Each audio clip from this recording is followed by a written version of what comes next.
Sorry, my phone. I knocked my phone over. My bad. Hi. My bad. I do that all the time, right?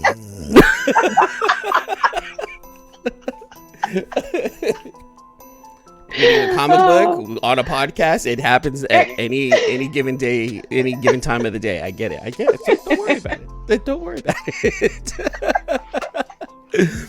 Well, you know what, Sheena? Let's get things started. Thank you so much for joining me here on Eman's Top 3 New Comic Book Day Picks. And this is going to be for February 23rd. Welcome, Sheena, to the show. Hi, thank you for having me. Oh my God, this is so exciting. I remember I hit you up a few months ago, and then I guess paths didn't cross, right? And I was like, oh, we gotta get Sheena, and I was like, I had a last minute cancellation. I'm like, oh, Sheena, do you want to do this with me? Yeah. Like, yeah, and sure. I was like, yes, let's do it. Let's not even think about it.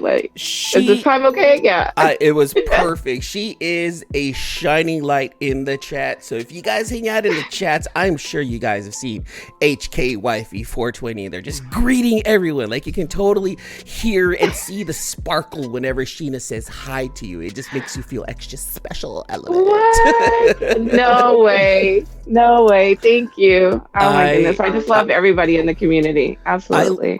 Yes, I love it because you're like TM Nerdy. You greet everybody, every single hi so and so hi. Yeah, I'm trying to be on his level. Yeah, no, and it's just not even for the attention or anything. I just want everybody to feel like they're welcome, because I remember being like that, coming in and, just kind of quietly sitting there and watching and just wanting to be a part of it. So definitely, just that one little hi or, hey, how are you? Or, just paying attention to somebody can just totally change the game up. So definitely, yeah. And it matters, especially to the to the new people that come in, because that's how I was too. And I just started just going in chats and hi everyone. Okay, I like what you guys are talking about. Oh, now I'm like dick and fart jokes and everything. It blows up. It gets out of control. Now too, right? Absolutely. And you're all I don't even think about what I say anymore. I just fucking put it out there. It's just whatever's on my mind. I just vomit. I like to vomit words out and I ramble. So it goes along with the persona. I love it. Yeah, it started somewhere.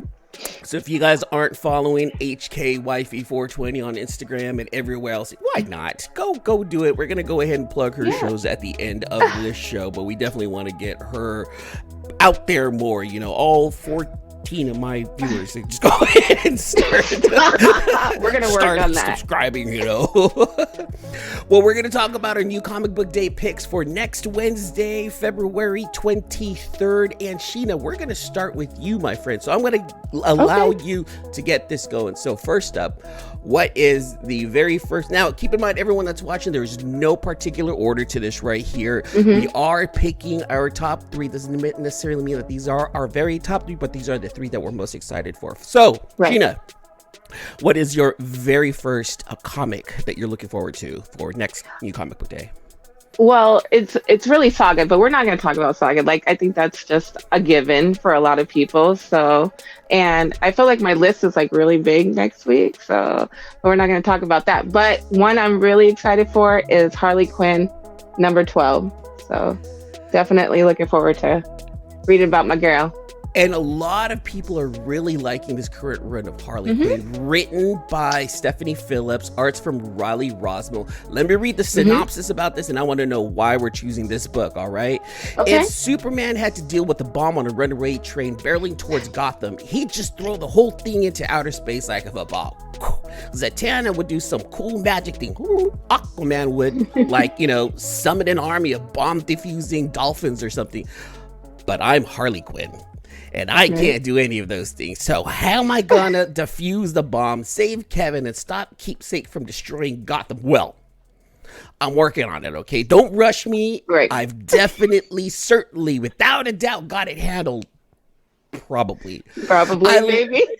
I love how the synopsis was written through the point of view of Harley. Talk to me about the current run of Harley Quinn. What's going on in here? It is wacky like her. It is all over the place, but it has a lot of heart. I absolutely love it. And just like that, it's written just like that. The last one had me just busting up laughing out loud because she's just quirky, like in the middle of everything, she's making jokes. She's like, she's coming, she's clapping back, like she's just like, she has a lot of heart and she's trying to be a better person or whatever. And, it's just working. And then the art, I love it. I feel like it goes hand in hand, it's very, very cartoony. Like I love the way her hair moves, like with every like expression that she has, her hair matches, and I just love it. And I'm looking very forward to it. So it sounds like Riley, I don't follow this series, but I'm hearing good things about it. So it sounds like Riley Rosmos just got the art down. And Stephanie Phillips, she's on point with her writing. A lot of things that she touches is on point no matter what. Yeah, I think this takes place after the Joker Wars, and Harley's just trying to be a better person, like getting away and making like a name for herself. And she's got her friends that have stuck through her through all this. And now she's got this one dude that wants to like totally mess up everything that she's trying to work on and just totally interrupting everything that she's doing. So she's got to handle that on top of trying to be a better person, on top of like trying to be there for other people and like get people to think differently, than what they were thinking before the Joker Wars and stuff. And I think Stephanie, she's killing it, dude. She's killing it. So I'm definitely loving it. Like, and you get to see another side of Harley. Like, I know a lot of people don't like her, but I feel like if you read this, you could really appreciate her. So yeah. I like that. There's another side to Harley. Harley's already a complicated character as it is. Like, as simplistic as she is, she can be super complicated. I love this choice. It's making me want to go back. There's a couple of DC books that I'm really wanting to go back and read, like the Tom Taylor run of Nightwing, Supergirl, Woman of Tomorrow, and Harley Quinn is just one of those books that keeps getting thrown in my face. So one of these days, I'm going to go back and pick up some trades of those books and start those, because I'm not much of a DC or a Marvel guy. However, if it's a good read, it's a good read. If it's a fun read and you know the character somewhat, I'm pretty sure that these are going to be some solid stories to be a part of and enjoy, right? It's just one of those things we just go in and enjoy, right? Right. I love it. Great choice. Let me get into my pick. Yeah, let's hear it, man. I'm gonna share with you guys. So this one right here, I'm gonna go ahead and start with this one right here because we have a couple of books from this particular writer, superstar writer right here. I'm talking about James Tynion the Fourth, and you know that guy, almost anything that guy writes and brings out is almost going to be a hitter. We have it's almost consistent, like, and it's so crazy because he's so diverse. He can give you a wonderful, fantastical story with wind, right? He can give you a creepy, eerie monster story with the something is killing the children, or with my pick this week, he can give you some conspiracy theories. So I'm talking about Department of Truth number 16, written by James Tynion IV, and art is from a new artist on this one right here. This is Allison Sampson, who's taking the reins from Martin Simmons. So Martin Simmons is kind of taking a step back, and he's doing a lot of the covers. And Department of Truth has had several different artists, and I believe it's because James Tynion and Martin Simmons have like another project in the works that's going to be online only. And I think that's what he's working on. That's tied into the Department of Truth. Okay. So Sheena, let me ask you this. Are you reading Department of Truth by any chance? I am. Was he the artist for the last issue? No. The last 2 or 3 issues have been different artists. Like, so it's been the same artist up until I think issue 10 or 11, which is Martin Simmons.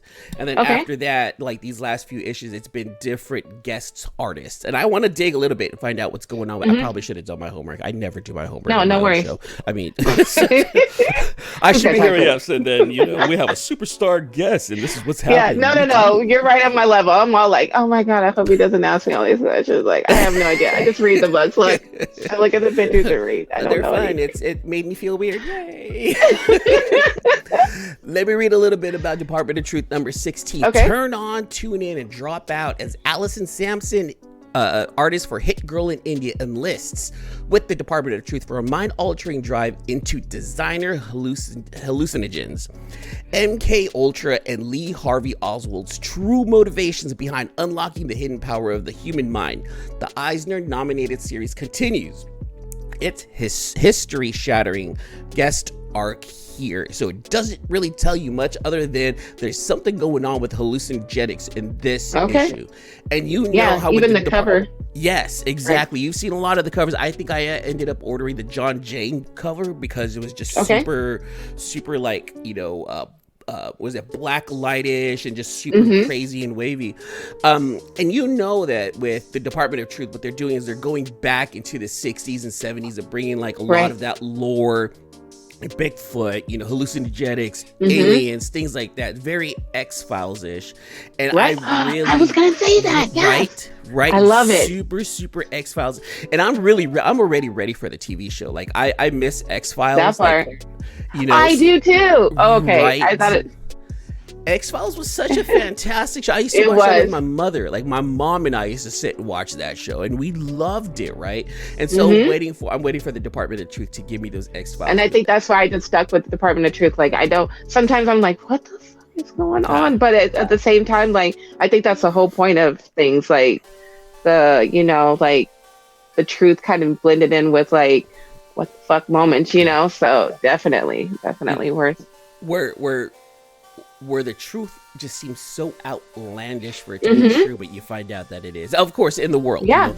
But James Tynion, he does so much research for this book. It almost feels as if he knows something, which is really crazy. That part. And this is what I like about that book is it just makes you. It does make you question certain realities. It does make you question certain, like maybe, holy crap, maybe this is a conspiracy, right? Right. And in the world that we're living in right now, a lot of people are just finding so many things just, full of conspiracies. It kind of blends in perfectly with our times right now. So I'm going with the Department of Truth number 16 as one of my picks for next week. And I'm looking forward to it. Love it. So, yeah, I love it.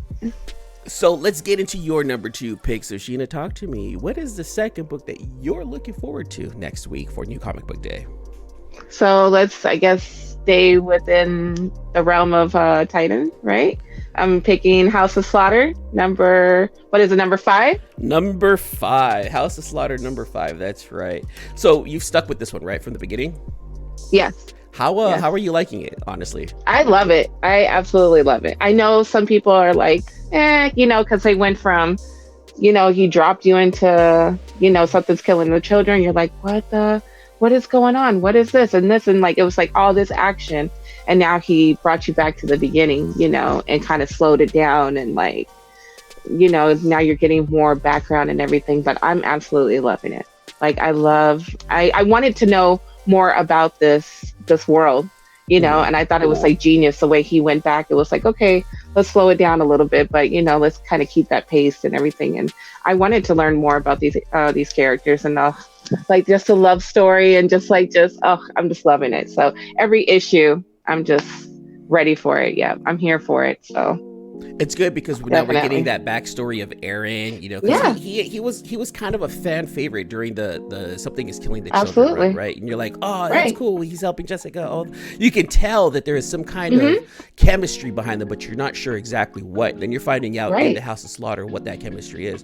What I enjoy about the House of Slaughter also is that it gave you more definition behind the different houses, different masks, the different colors, the teeth, and stuff like that. So you're understanding. I was into it. I was like gobbling it up. I was like, I need more. Yes. That's when you're like, oh, okay, I'm understanding this, I'm understanding that. It even shows Jessica's Jessica, I said Jessica, it's Erica. Wait, hold on, Erica Slaughter. Oh, Erica. Okay. Erica. Isn't Jessica the mom type person? Yes, there you go. Okay, so let's go ahead and reiterate. Erica Slaughter. Yeah. Okay. So you're getting, then you get a little bit of Erica's backstory on not just, we already know that her parents were killed by a monster. We kind of had an idea that she killed a monster, but what was her journey into the House of Slaughter? And then you find out in this series, right? And I liked that part of it. The whole love story between Eren and Jace. Right. I get how people like it. I'm not a big fan of it. But then the last issue did give you that big twist at the end. You're like, oh, wait a minute. Okay, you got me. Let's see what's going on. Yeah. Let me read a little bit about the House of Slaughter, number 5. The first arc of House of Slaughter comes to a close as Jace finally enacts his secret plan. As chaos fills the halls and the Order members fight off legions of monsters, will Eren be able to intervene in the battle between his love and the House? And in those final moments, what will he choose? Okay, so now we're getting into the part where Eren even mentioned, he's like, I'm Eren Slaughter and this is my first kill. So like we're gonna find out what's gonna go on, you know, because Jace is sketchy, but at the same time he's not. It's one of those things where you're feeling that Jace was kind of thrown in and he doesn't want to be a part of it. However, it almost feels like Jace is a spy too. Right. And then he even said that like he had a whole agenda, but he didn't count on any of this other side stuff going on. And I just love it. I love the conflict. I just love it. So yeah, definitely looking forward to it. I'm excited for this. I'm actually excited for this issue. It's been a little slow for me, but I'm actually excited for this issue right here. Well, it is in my pull box for sure. Okay.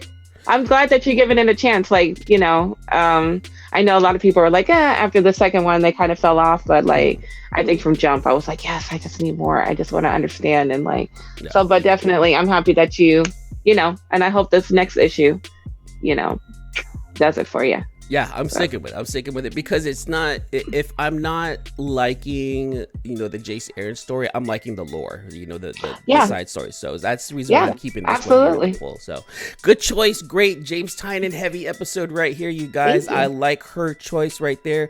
Let me get into my number 2 pick right here. Let me see what I'm going to talk about. I got 2 other books that, you know what, we're going to go with this one. Okay. So when this event was announced last year that Image was going to do this whole superhero crossover thing and gave us Radiant Black, I was really excited. I was like, okay, are they?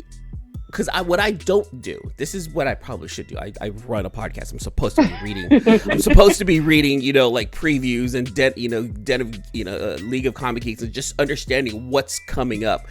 I take things at face value and just kind of keep it there. Like, okay, I'm getting introduced to this. Let's keep it here. I don't dig around and see what's coming in the future because I feel like it's going to ruin it for me. I'd rather have that surprise come at me, right? Okay. So when Image announced that Radiant Black, So when Image announced that Radiant Black was going to be the beginning of a superhero crossover event, I was like, I'm all for it. Let's start all over. I was a big Image fan growing up. That's how I got into comics. My first comic was Spawn. So, you know, I was like, okay, cool. I remember.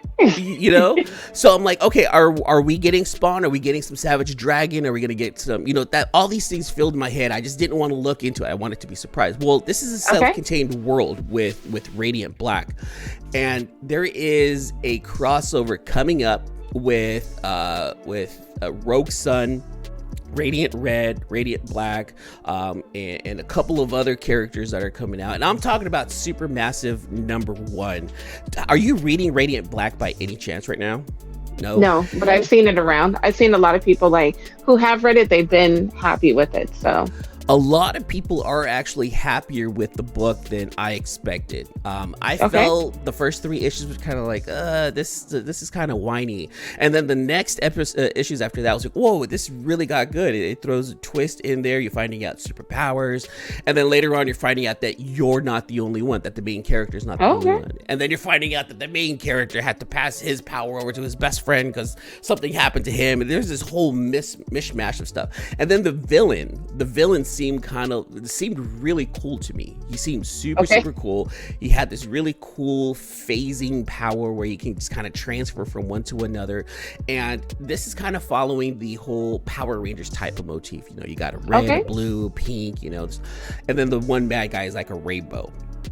So Supermassive is the one thing that I've actually been waiting for since last year, and that's what's coming out, written by Kyle Higgins, art from Ryan Parrott.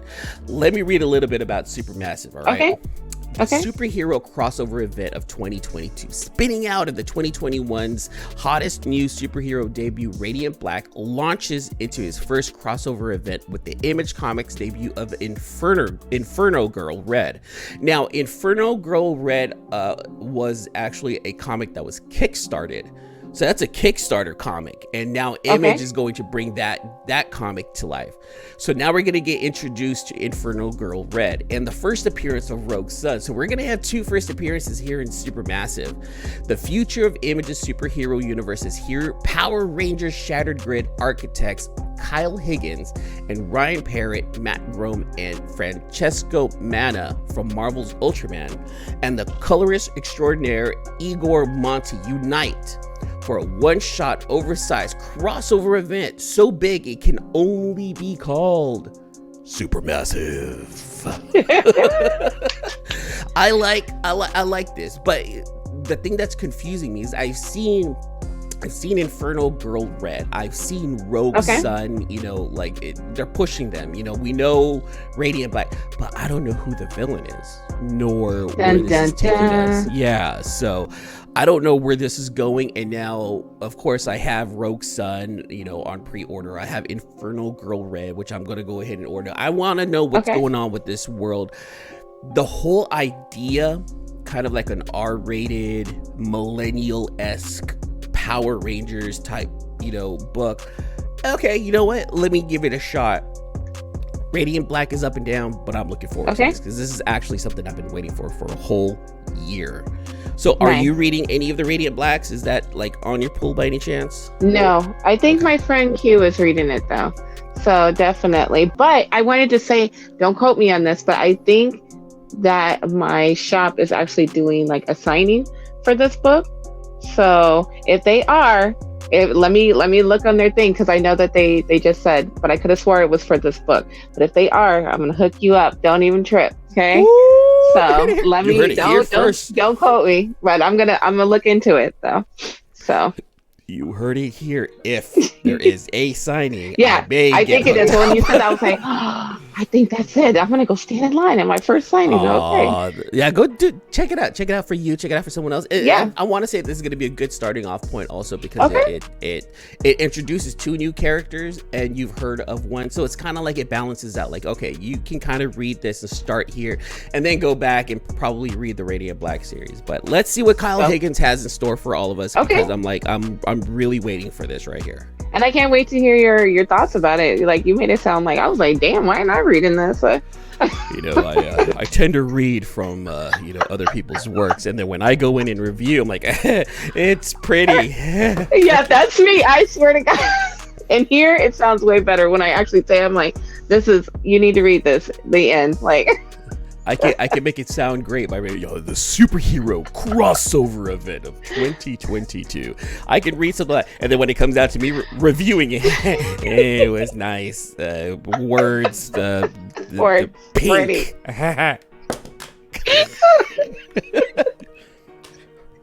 That's my in-depth review of future books right there. That's all you're gonna get. I'm gonna do one of these days. I'm just gonna drop a review, just a review show, and it'll be 42 seconds of me going, "It was nice. Read it." And I'm gonna watch it 40 times. I'll spend an hour. I'll probably spend an hour and a half on that video just so that it's a 37-second clip of me going, it's pretty, read good stuff, image. Yeah, that's me and my friend. Q, she can come up I'm like, damn, how do you do that? And I'm all like, oh yeah, this is good. Yeah, this is the shit. I need to work on myself, but whatever. I'm all with you. I wish I knew more, descriptive words. This is a robust read for the, not the faint of heart. And no. It's pretty. All right, Sheena, let's get into your final one. Let's talk about your number 3 pick for New Comic Book Day. Go ahead and bring it over to us, girl. What's going on here? What's number 3? I am going with Bolero. I don't know who writes it, but it is wild, okay? And I'm here for it. So it's pretty. Yeah, it's pretty. That's my go-to word. Wild. It's wild. That's my go-to. Yes. Bolero number 2, written by Wyatt Kennedy. Yeah, and then art's from Luana Vicino. So can you tell me a little bit about this property? I don't know too much about it, and we're not going to ask you to describe or review. Just do your best. Okay. So it's about this girl, and she seems like she has her whole life together. She's got she got the career that she wanted. She's got the girl, she's got the friends, and everything seems to be going well. And then all of a sudden things just take a really bad turn. She ends up becoming an addict and drinking and stuff like that. And then one night she is confronted by somebody and asks, like, if you could do it all over again, would you?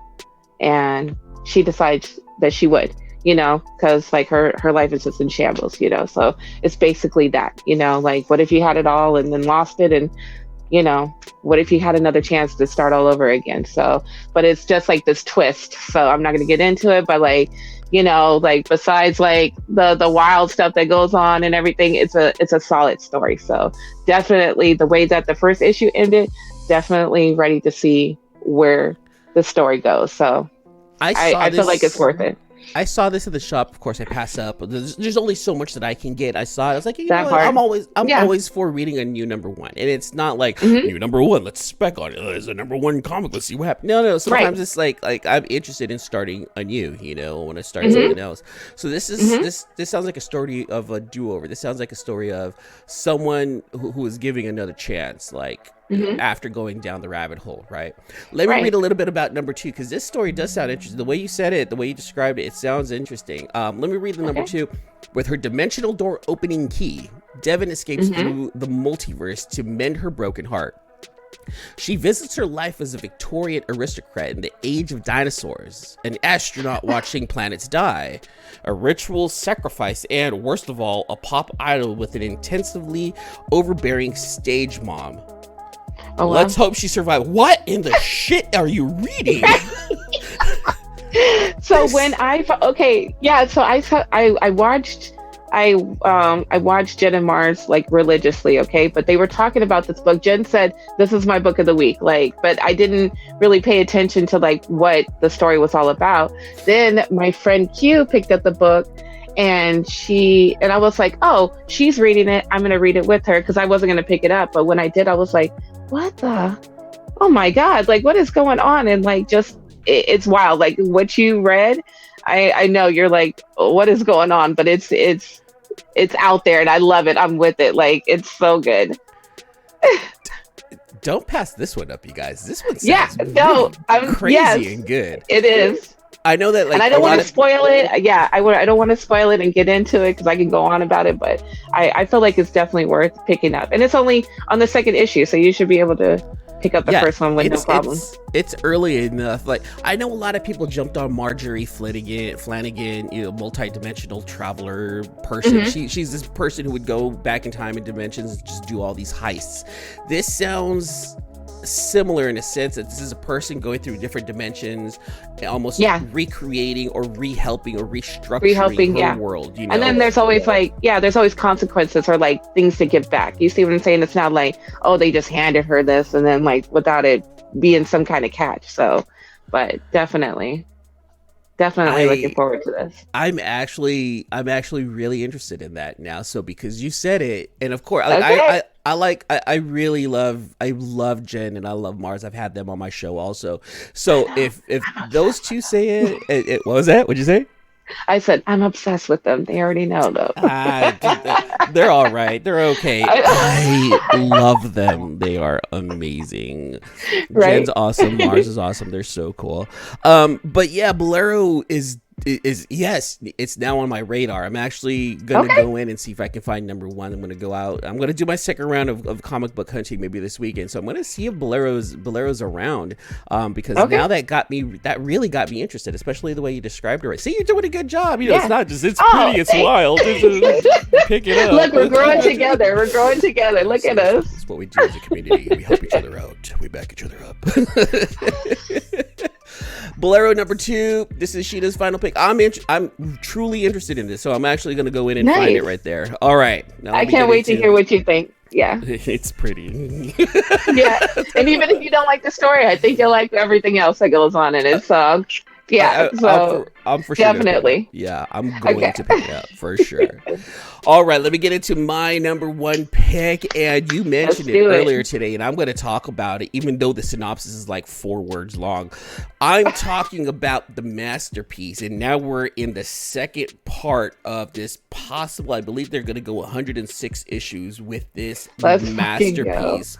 And we're talking about Saga number 56. 56? Yes. 57. 56. I want to say it's 56.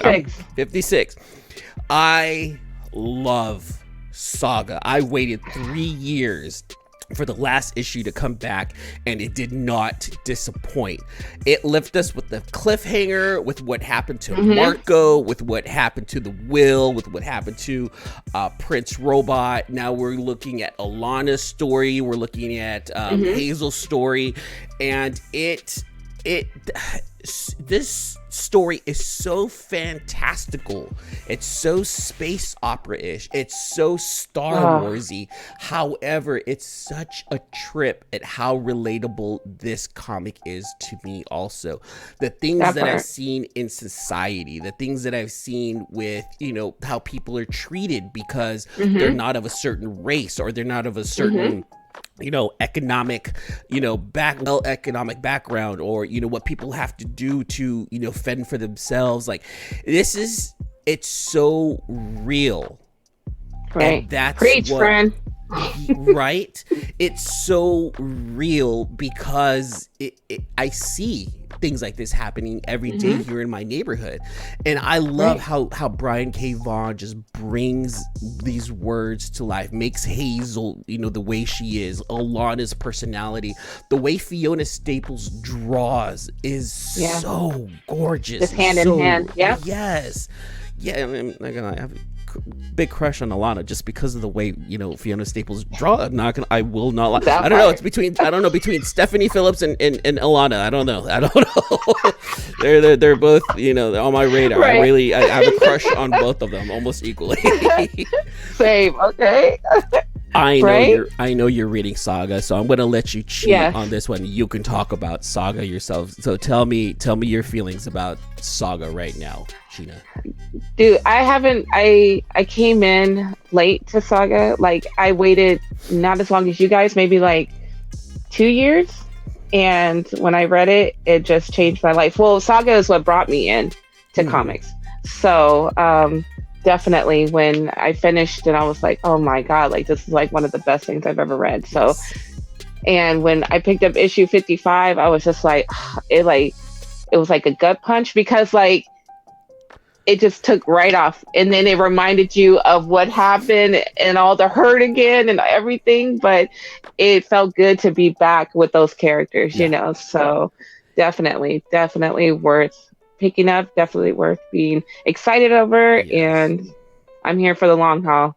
Yeah, we have 102 issues total. There is an ending, but we're only halfway there, so I'm not going to be sad just yet. I was introduced to Saga, I think, like in 2015. Okay. 2015, 2016. So I started collecting comics again around the end of 2014, just like going out and seeing what's out there, seeing what's going on. I ended up working for this tech company and started nerding out with other geeks there. And then just a few years later, we end up being friends. We start collecting comic books. And then one of my friends, she was like, if you're into comics, check out Saga. Like, she's like, I'm not going to tell you what it is, but if you're willing to take a chance, go dive into it. Yeah, so definitely. I picked up the first trade. Biggest mistake of my life was going to a bar, because I think I was waiting for my girlfriend at the time. I was like, all right, I'm gonna grab something to drink, grab something to eat, wait here for her. I opened up Saga, and on that second page, you just see this woman just spread. It's just you just see this. Right. Oh my God. Right. There was a guy, and then a couple more pages later you see, and you're like, what the fuck? There was a guy, he was literally turned over like this. He's just looking at me, because he knew I was just starting from the very beginning. And I close it, and I look up at him. He goes, Saga. He just goes, Saga. Good book. I was like, yeah. Check, please.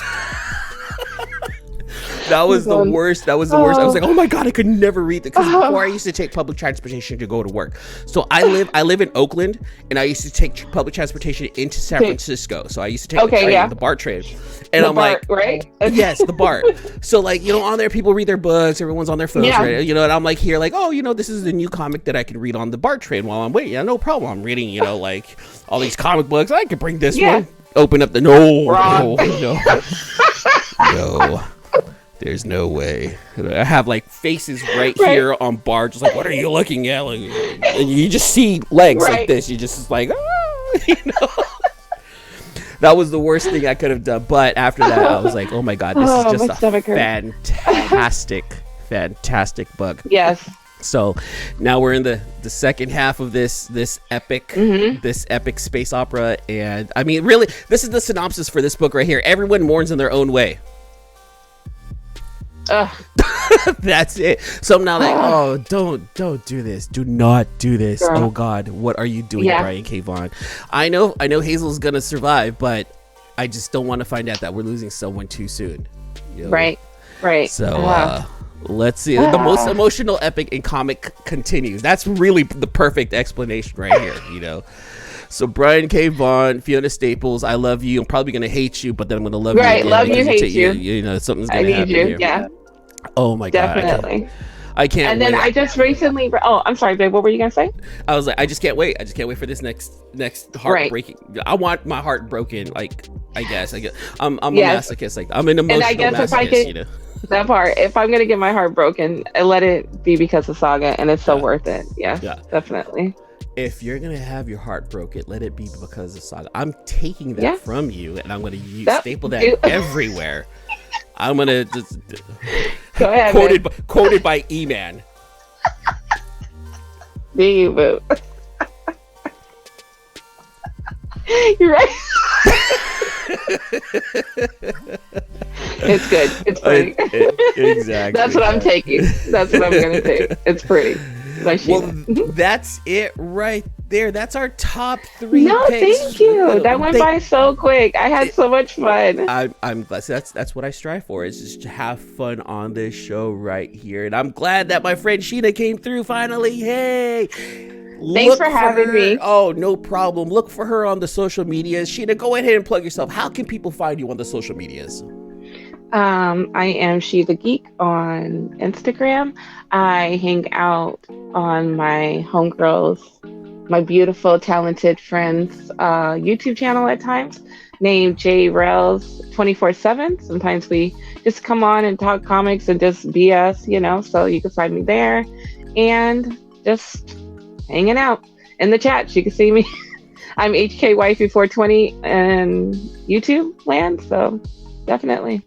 I'll see you around. And I just found, I was like, HK Wifey. I'm like, oh, she loves her man. I'm like, who? I'm like, I was giving your man a name. I'm like, all right, so, maybe Harry King. No, it's Henry. Hello Kitty. And then I found out through, through TM's channel, it's actually Hello Kitty. I'm like, oh, not what I thought. Not what I thought right there. Well, again, thank you so much, Sheena, for joining. And remember, everyone, I co-host the C-List Villains podcast. New episodes come out every Monday and Thursday at 8 p.m. Pacific Standard Time on our YouTube channel, the C-List Villains podcast. And do me a favor, also make sure to like, subscribe, and hit that notification bell on this channel so that way you guys get notified anytime I drop any one of these new videos. Thanks for showing up, Sheena. Thanks to you guys for hanging out. Until the next issue, deuces.